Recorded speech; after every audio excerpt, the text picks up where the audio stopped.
ஆங்கில இலக்கியத்துல இருக்கிற அந்த பழைய காலத்து கவிஞர்கள் குரூப்பா எப்படி இருந்தாங்கன்னு ஒரு கதை மாதிரியே கேளுங்க. அந்த காலத்துல ஜார்ஜ் அப்படின்னு ஒரு ராஜா இருந்தாரு. அந்த சமயத்துல ஒரு செட்டு கவிஞர்கள் கிளம்புனாங்க. அவங்களதான் ஜார்ஜியன் கவிஞர்கள்னு சொல்றாங்க. இவங்க எப்படின்னா, பழைய காலத்துல இருந்த அந்த ரொம்ப ஓவரான பந்தா கவிதைகளை விட்டுட்டு கொஞ்சம் மாடர்னா யதார்த்தமா எழுத ஆரம்பிச்சாங்க. அப்படியே இன்னொரு பக்கம் பார்த்தா டைமாக்குன்னு ஒரு அழகான கிராமம் இருந்துச்சு. அங்க கொஞ்சம் கவிஞர்கள் ஒன்னா சேர்ந்து ஜாலியா தங்கி இருந்தாங்க. ராபர்ட் ஃப்ராஸ்ட்லாம் அந்த குரூப் தான்.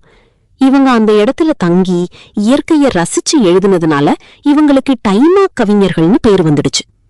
அப்படியே அமெரிக்கா பக்கம் போனோம்னா அங்க ஃபயர் சைட் கவிஞர்கள்னு ஒரு 5 பேர் இருந்தாங்க. இவங்க கவிதைகள்லாம் அந்த ஊர்ல அவ்வளோ ஃபேமஸ். ராத்திரி நேரத்துல வீட்டுல நெருப்பு மூட்டி வச்சுட்டு குளிர் காஞ்சுகிட்டே குடும்பத்தோட இவங்க கவிதையதான் படிப்பாங்களாம். அதான் இவங்களுக்கு அந்த பேரு.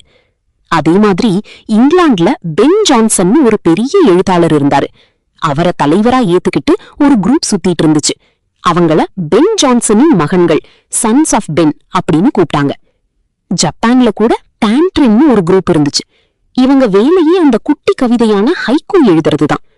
இதே மாதிரி நம்ம ஈட்ஸ் இருக்கார்ல, அவரோட ஃப்ரெண்ட்ஸ் கூட சேர்ந்து ரைமர்ஸ் கிளப்னு ஒண்ணு ஆரம்பிச்சாரு. இவங்க வேலை என்னன்னா, ஒரு ஹோட்டல்ல உட்கார்ந்துட்டு வயிறார சாப்பிட்டுக்கிட்டே இலக்கியத்தை பத்தி விவாதம் பண்றதுதான். ஆனா இலக்கியத்துல எல்லாரும் பாராட்டுவாங்கன்னு சொல்ல முடியாதுல்ல. சில பேரு பணக்காரங்க வீட்டு விசேஷம், அவங்க போடுற ட்ரெஸ், அவங்க பந்தா இத பத்தியே எழுதினாங்க. அவங்கள மத்தவங்க சில்வர் ஃபோர்க், வெள்ளி ஸ்பூன் குரூப்னு கிண்டல் பண்ணாங்க. இன்னும் சில கவிஞர்கள் ரொம்ப புரட்சிகரமா எழுதின உடனே அந்த காலத்துல இருந்த சில பழமைவாதிகளுக்கு கோபம் வந்துடுச்சு. ஷெல்லி, பைரன் மாதிரியான ஆட்களை சாத்தானிய குரூப் அப்படின்னு திட்டினாங்க. அதே மாதிரி சில கவிஞர்கள் உடம்ப பத்தி கொஞ்சம் ஓவரா எழுதுறாங்கன்னு சொல்லி அவங்கள ஃபிளெஷ்லி ஸ்கூல்னு வம்பிழுத்தாங்க. கடைசியா அந்த 1930கள்ல 4 முக்கியமான கவிஞர்கள் இருந்தாங்க. அவங்க பேரோட முதல் எழுத்துக்களை எல்லாம் ஒன்னா சேர்த்து மேக்ஸ் பாண்டி அப்படின்னு ஒரு குரூப்பா கூப்பிட ஆரம்பிச்சாங்க. இவங்க எல்லாரும் தான் ஆங்கில இலக்கியத்துல பல மாற்றங்களை கொண்டு வந்தவங்க.